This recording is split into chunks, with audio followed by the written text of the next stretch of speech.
Vamos falar de economia. Nós estamos na linha com o Roberto Padovani, que é economista do Banco Votorantim. Padovani, boa tarde. Oi, Denise, tudo bem? Bom, Padovani, eu queria falar dessa situação complicada que o governo está em relação às finanças públicas, porque o Congresso está resistindo a aprovar essas novas metas que foram definidas, né, de 159 bilhões de reais neste e no próximo ano, porque o Congresso acha que o governo vai restringir demais determinadas liberações de recursos.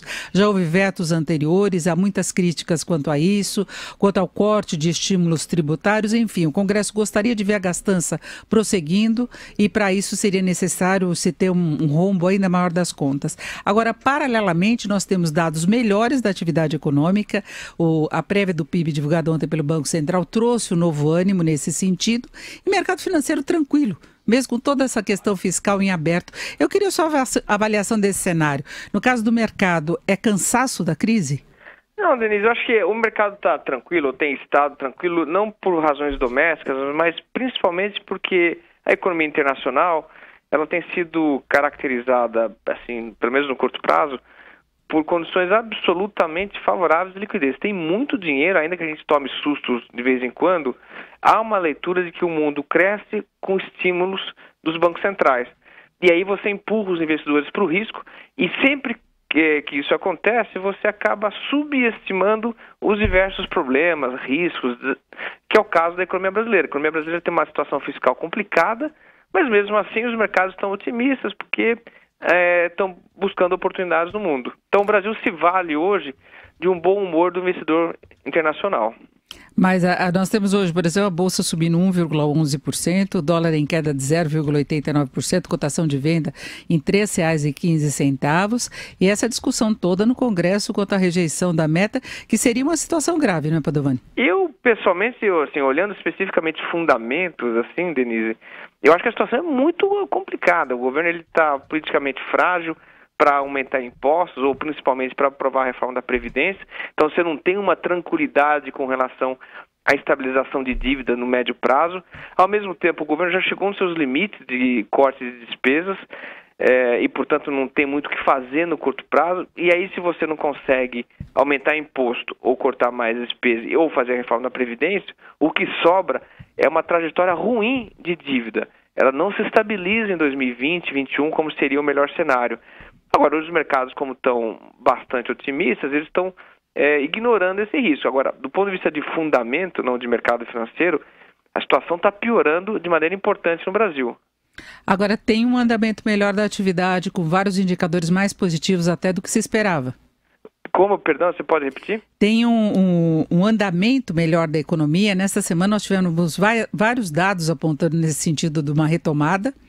Que não é vigorosa, mas é uma retomada que vem tendo continuidade no segundo trimestre, expansão de vendas do comércio, atividade de serviços, até alguns dados um pouco melhores de mercado de trabalho, né, Padovani? Dá para seguir nessa linha? Porque essa é a grande preocupação, eu acho, da população, que não foca muito nas contas públicas. A grande preocupação é se o desemprego vai cair, se haverá condição melhor de consumo, com inflação baixa, com juros mais baixos.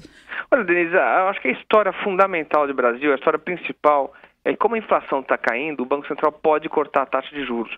Ao mesmo tempo, os mercados internacionais calmos fazem com que o custo de capital, de modo geral, na economia seja muito baixo.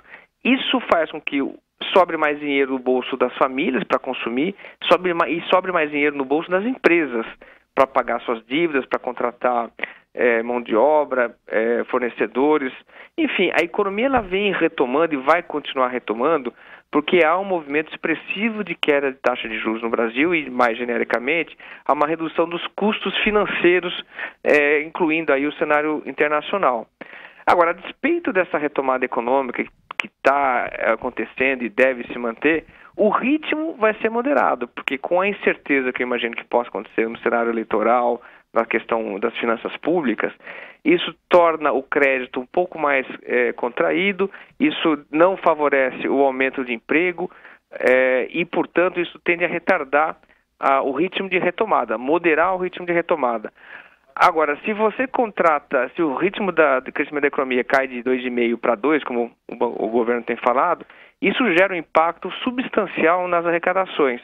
Portanto, o governo deve, só dessa revisão de receita, de PIB, ele deve perder aí o ano que vem alguma coisa como 60, 70 bilhões de reais. Bom, e Padovani, pessoal, para atender aqui uma pergunta de um internauta, que é uma grande preocupação, porque além do desequilíbrio fiscal, a gente está vendo um avanço da dívida pública. Então, já se falou em auditoria da dívida e não é o caso, é uma consequência desse desequilíbrio, né? Realmente a gente não... Acho que não tem dúvidas sobre a composição da dívida. A coisa é muito simples, infelizmente. O governo tem despesas muito elevadas, não tem recursos para dar conta desse fluxo de despesas e acaba se endividando.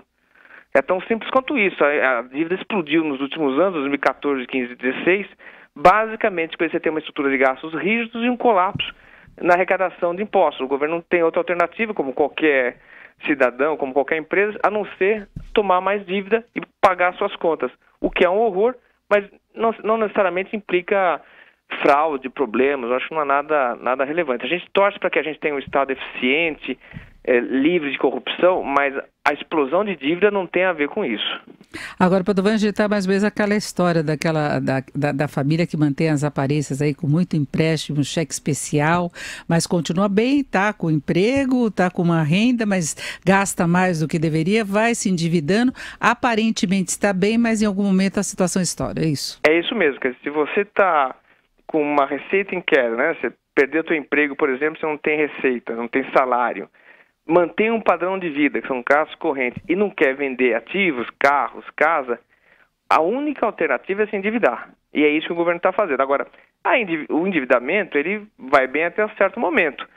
Quando ele chega em certo nível, ou quando ele mantém uma trajetória de alta muito preocupante, as coisas acabam mal. Então, eu acho que é uma preocupação que está sendo subestimada no mercado financeiro, é que a dinâmica de dívida no Brasil é uma dinâmica preocupante, e em algum momento isso faz com que a gente possa ter uma reversão aí de sentimentos, de humor. Nós ouvimos o Roberto Padovani, que é economista do Banco Votorantim. Padovani, muito obrigada, uma boa tarde. Obrigado a você, Denise.